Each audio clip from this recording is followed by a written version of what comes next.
Hi, my name is Michael Sahno. I'm Jewish and I love Israel. So if you love Israel, if you love being Jewish, or if you have an unwavering connection to the land of Israel, then you're in the right place. Welcome to the 12 Cities in Israel podcast.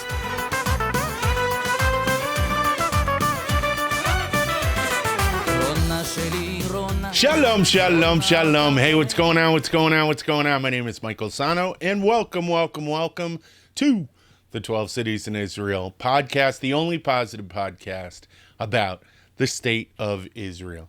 Hey, if this is your first time watching this, hit the like button, the subscribe button, and the notification bell. Fingers are a little off. Sorry about that. Hit the like button, the subscribe button, and the notification bell.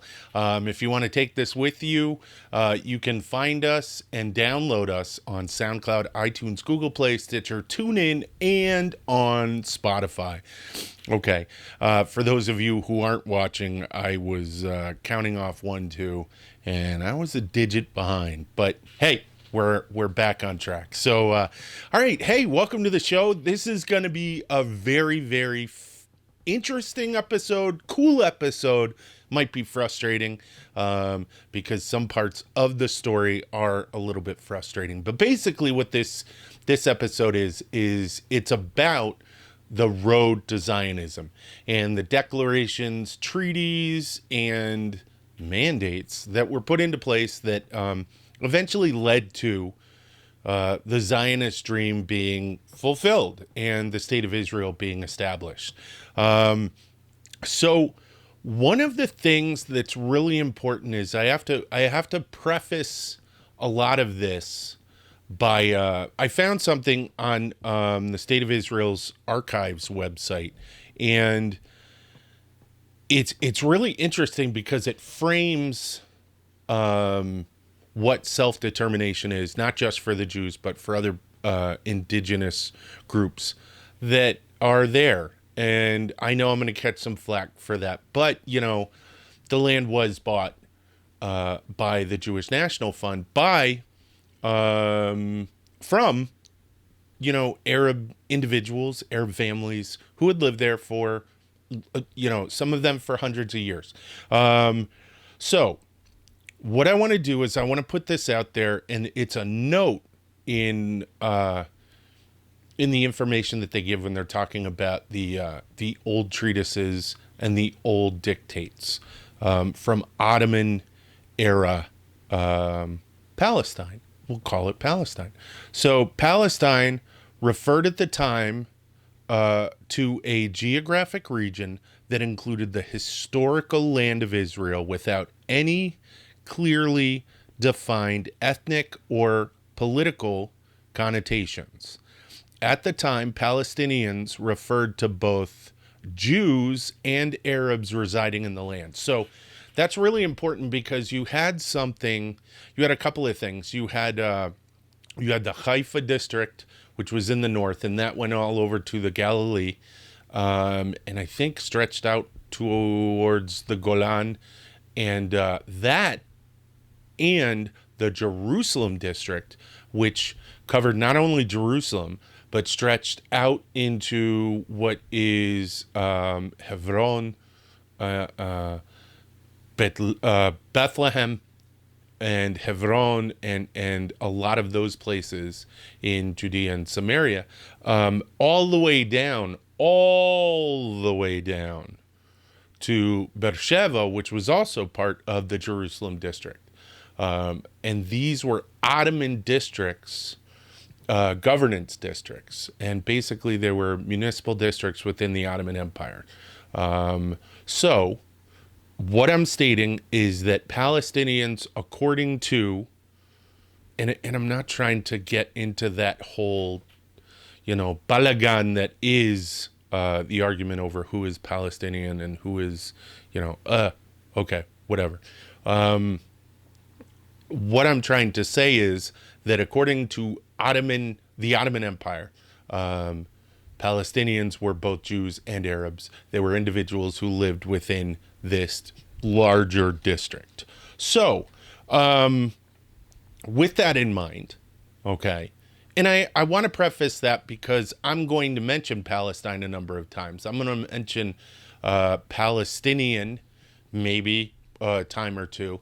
And I want people to understand that in the historical context, Palestine refers to a very specific thing, and that is Ottoman Palestine. And that changes later on, and we'll discuss that, or I'll talk about that.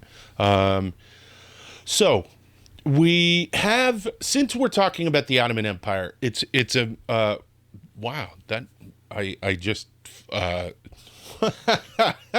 brushed my mustache and it made the microphone go like way up in volume. So sorry about that.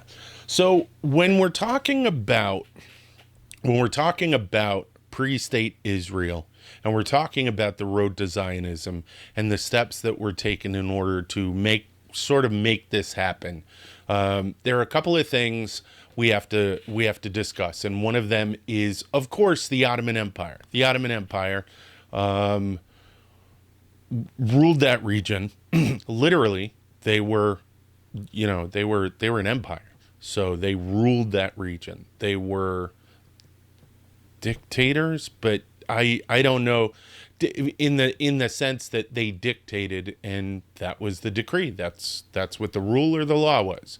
It wasn't a parliament. It wasn't a bunch of people. It was the head of I think it was the caliph of the Ottoman Empire. So I could be wrong. If I'm wrong about the title, let me know. So basically, the Ottomans sided with the Axis during World War I. Okay, and because of this, that put them at odds with the British and the French and the United States. Now, since they went with the Germans in World War I, they of course lost, and as losers of the war, World War I, they suffered the consequences, essentially. So what's interesting about that is in 1916, there was a thing called the Sykes-Picot agreement, and that was, and let me read this, a 1916 secret treaty, twirl the mustache, between the United Kingdom and France, with assent from the Russian Empire and the Kingdom of Italy, to define their mutual agreed spheres of influence and control in an eventual partition of the Ottoman Empire. So they had already decided that they were going to cut up the Ottoman Empire, and that people were going to get it, and the French were going to get this, and the British were going to get this. And they did it with the blessing of the Russians and the Italians. And that is, the Sykes-Picot Agreement is something that still riles a bunch of people in the Middle East, actually outside the Middle East, to this day. That they brand it evidence of colonialism, but that's it's interesting because they very clearly say spheres of influence, and that's going to come up later. So the Sykes-Picot Agreement happened in 1916. Secret, these guys get together, twirl their mustaches, and rub their beards and try to figure out how are we going to break this up. So that was already, nobody knew about that. So that was already in the cards upon the successful conclusion, winning of World War I by the Allies. So in 1917, on November 9th, Lord, is it Lord or is it Sir? Let me get it right. Arthur James Balfour, penned the Balfour Declaration. And I have it here. And this is one of the seminal documents in bringing the Jews back to Eretz Israel. And it is one of the seminal Zionist documents. It literally gave license to Jews around the world to have hope in returning to Eretz Israel. So I have the text here, and it was declared on November 9th, 1917, and it reads, Foreign Office, November 2nd, 1917. Dear Lord Rothschild, that's to Baron Walter Rothschild. He gave a lot of money to moving Jews to Israel, to pre-state Israel, what was at the time Ottoman Palestine. And he wrote, I have much pleasure in conveying to you on behalf of His Majesty's government the following declaration of sympathy with Jewish Zionist aspirations, which has been submitted to and approved by the Cabinet.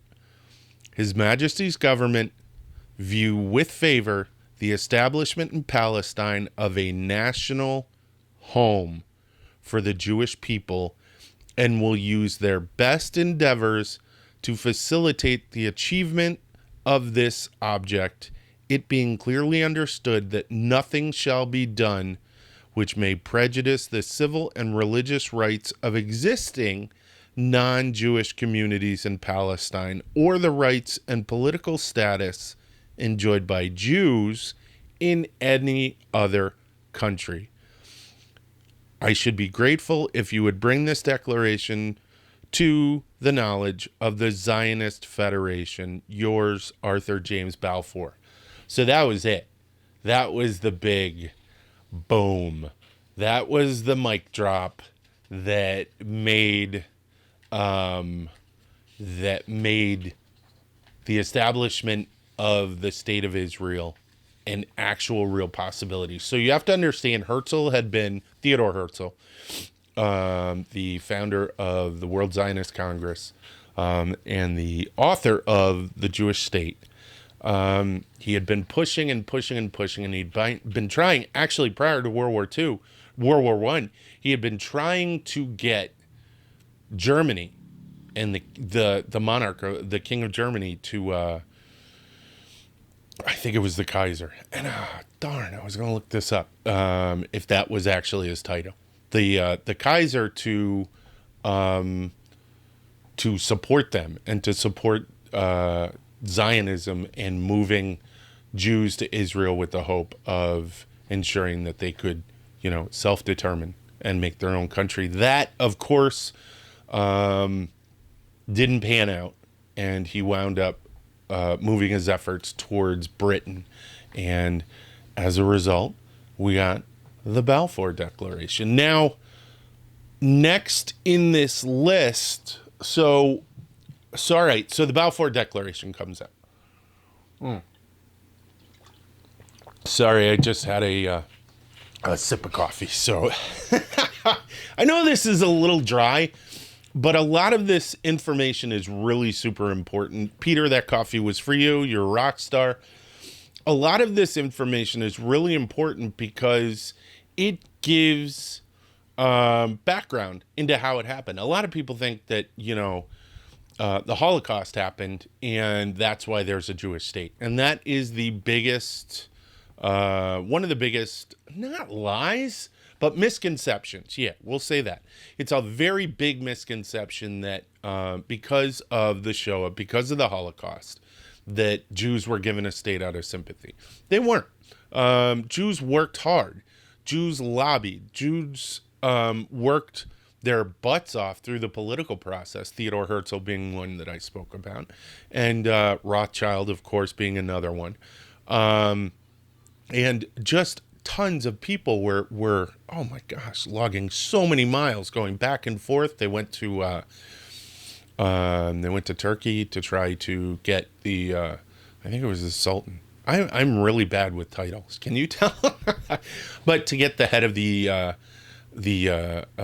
Ottoman Empire to authorize the establishment of a Jewish state in their territory, which of course they were not too keen on. That was one of the reasons why Herzl went to the head of the German of Prussia, the Kaiser, to get him to influence the Sultan, but that didn't of course pan out.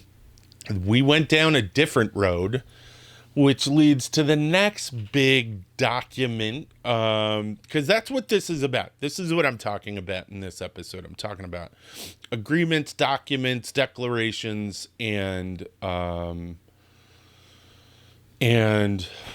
resolutions that eventually led to the establishment and give credence to, as it stands now, the Jewish state, the state of Israel.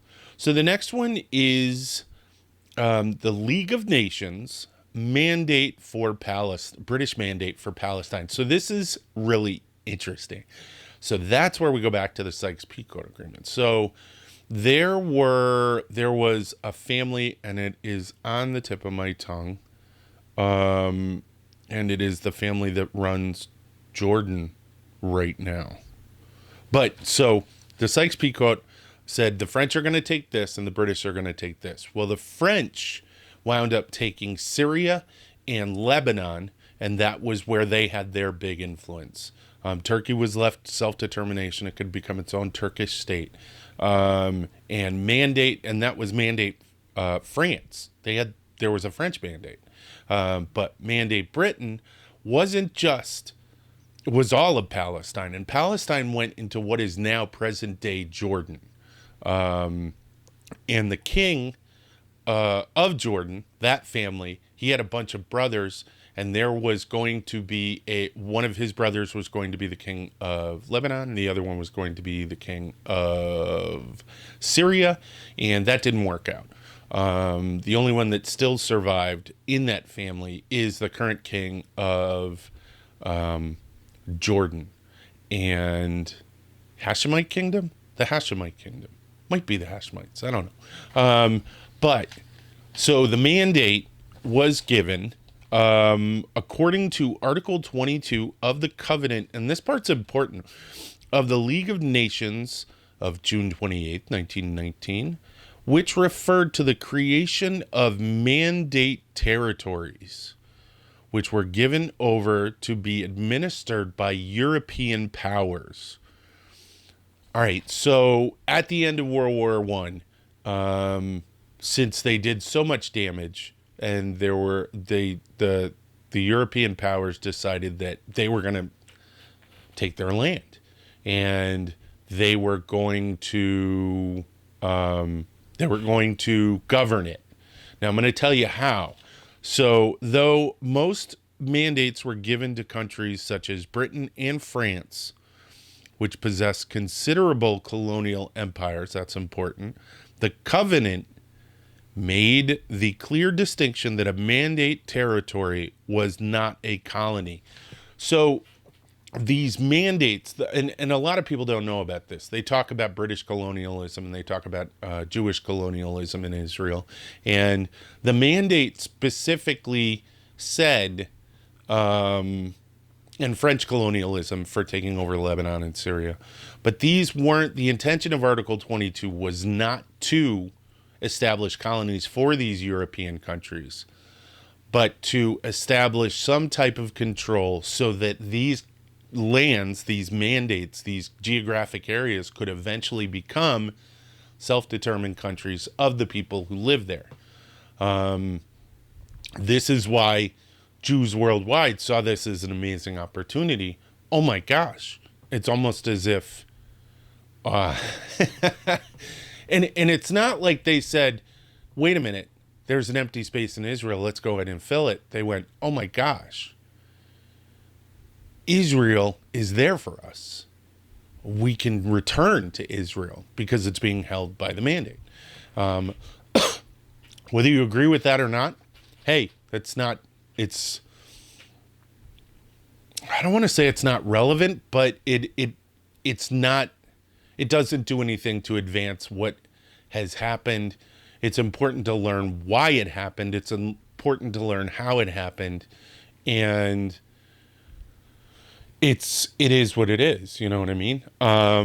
So I know that sounds cold, but, so, all right. So the mandates were established through a resolution in San Remo, during the San Remo conference. And the objective of the mandates over former territories of the Ottoman Empire was to provide administrative advice and assistance by a mandatory until such time as they were able to stand alone. The border between Palestine and Transjordan was agreed in the final mandate document, and the approximate northern border with the French mandate for Syria and the Lebanon was agreed in the Paulet-Newcomb Agreement of 23 December 1920. And the League of Nations affirmed, they voted on it, and affirmed Jewish self-determination by the League of Nations. And in this affirmation, there are articles within it that specifically dictate, and I'll read those. So, and this is why I say, I understand if you oppose this. I understand if you have a problem with this. I would be unsympathetic and unempathetic if you didn't. But powers greater than the individual dictated what would happen. Powers of a losing army don't get to dictate the terms of their surrender.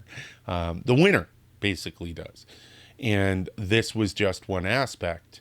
And one of the things that the winners had decided is that a long-standing injustice needed to be corrected. And that was done in this League of Nations affirmation. And in Article 2, Article 1 establishes that this is the word of the League of Nations. Article 2 says the mandatory shall be responsible for placing the country under such political, administrative, and economic conditions as will secure the establishment of the Jewish national home, as laid down in the preamble, and the development of self-governing institutions, and also for safeguarding the civil and religious rights of all the inhabitants of Palestine, irrespective of race and religion. So Article 2 basically says Jews have a right to self-determination in former Ottoman Palestine, in Mandate Palestine, but that will not infringe upon the civil rights and religious rights of those living there. And that's essentially the way it is right now. I know there are those who would argue against that, but the civil rights of non-Jews in Israel is much better than the civil rights of non-Muslims in Saudi Arabia or in Bahrain or in Dubai. So, which is the UAE, right? I think. Yes. So you got it good. People have it good. I'm sorry. That's the reality of this situation. Now, Article 3, because I don't want people to think that when I read this, I'm skipping over things that are important. The mandatory shall, so far as circumstances permit, encourage local autonomy. This is good, though, because this points out that self-determination is pretty much what's intended for the mandate. Article 4 of this declaration says an appropriate Jewish agency shall be recognized as a public body for the purpose of advising and cooperating with the administration of Palestine in such economic, social, and other matters as may affect the establishment of the Jewish national home. In the interests of the Jewish population in Palestine and subject always to the control of the administration to assist and take part in the development of the country. The Zionist organization, so long as its organization and constitution are in the opinion of the mandatory appropriate, shall be recognized as such agency. It shall take steps in consultation with the British Majesty's government to secure the cooperation of all Jews who are willing to assist in the establishment of the Jewish national home. So the World Zionist Congress was basically put in charge of developing groups, organizations, and governmental institutions to eventually introduce into mandatory Palestine a Jewish national home, a Jewish state. So that's phenomenal. Now, that's all good in theory, and that's all good on paper. The reality is it was a bumpy road. It was an incredibly bumpy road. And that bumpy road were riots that took place in the 30s. In 1929, there were massive riots. Earlier than that, I think in 1920 there were riots as well. And all of this caused something called the Peel Commission, and that was a British Royal Commission of Inquiry headed by Lord Peel, appointed in 1936 to investigate the causes of unrest in mandatory Palestine following the 6-month-long Arab general strike in mandatory Palestine. On 7 July 1937, the commission published a report that for the first time stated that the League of Nations mandate had become unworkable and recommended partition. So basically, what they wanted to do is, because nobody could get along, or because the British... See, here's the problem. Here's the big problem. Britain, throughout this entire time, played favorites back and forth, and almost fomented discontent and discord between Arabs and Jews, and gave voice to this man. I think his name is Al-Husseini, who is the Grand Mufti of Jerusalem, and who was a real problem during this time, and eventually wound up joining the Nazi Party and being exiled from Ottoman or mandatory Palestine, and wound up in Berlin, and then eventually in Romania. And the Grand Mufti of Jerusalem helped initiate the Romanian portion of the Holocaust. So you got this guy and different groups within Britain creating all of these problems. The Peel Commission comes out and then says, we want a partition. And that's when you think things are at its worst, because nobody likes the idea of partition. Nobody at all. Although Ben-Gurion and Golda Meir were under the impression that they could use this to their advantage in order to take over pretty much the entire mandatory Palestine. I don't know exactly what the details are on that. I want to look deeper into it. But it did get worse. It got worse with the release of the white paper in 1939. And that was a policy paper issued by the British government led by Neville Chamberlain, who was his father was a virulent anti-Semite. So it's not too much of a stretch to think that he might have been one as well. In response to the 1936-39 Arab revolt in Palestine. Bloody. Rapes, murders, all pogroms, basically. The paper called for and the British pretty much stepped back.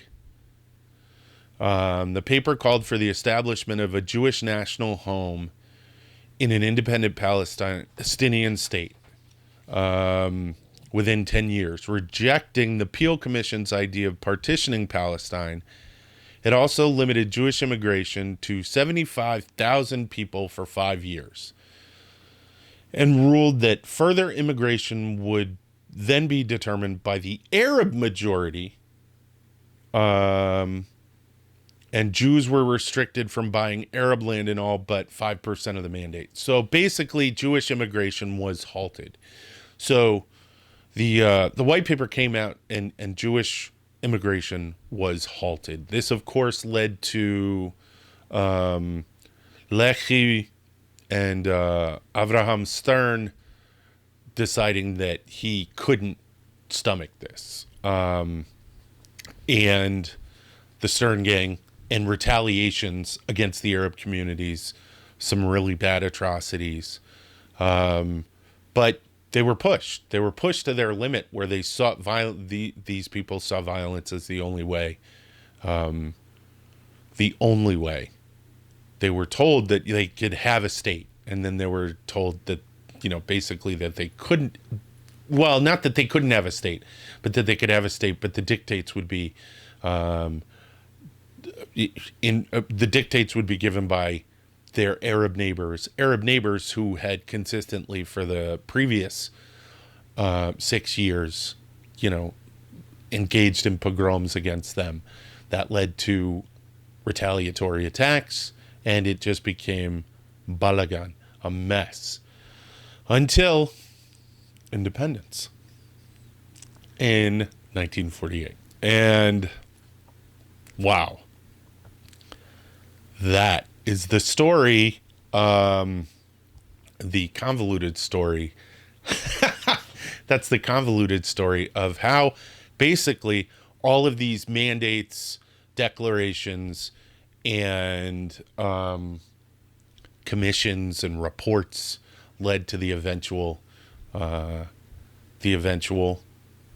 establishment of the state of Israel. I know it was kind of so this was a difficult one because there was so much information, and I know some of it's dry, but it's really fascinating. And I actually think what I'm going to do is I'm going to break these down even more and do episodes on what the Peel Commission was and what the white paper was and this and that. And if you want to hear about that, let me know. All right.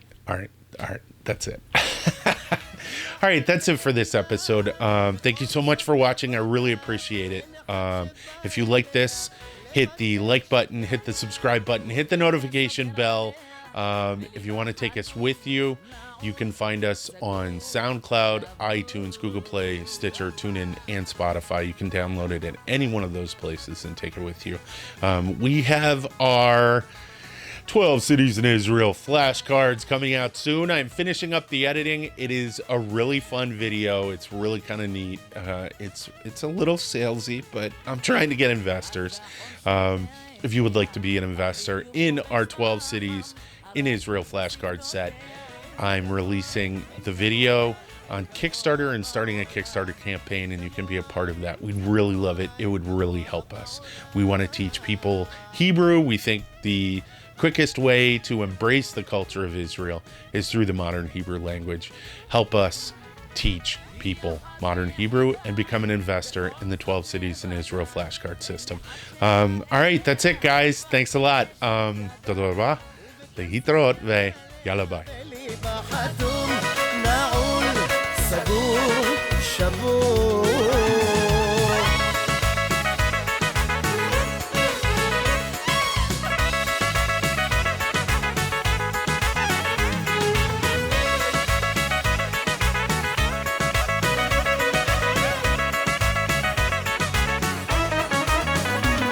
לחישה בלילה והיא איננה גם כשרחוקה היא ממני זיכרונה עולה שוב בליבי הלילה איך אותה רציתי כל חיי ידי בידה ולאור ירח עוד יאיר לי כוכב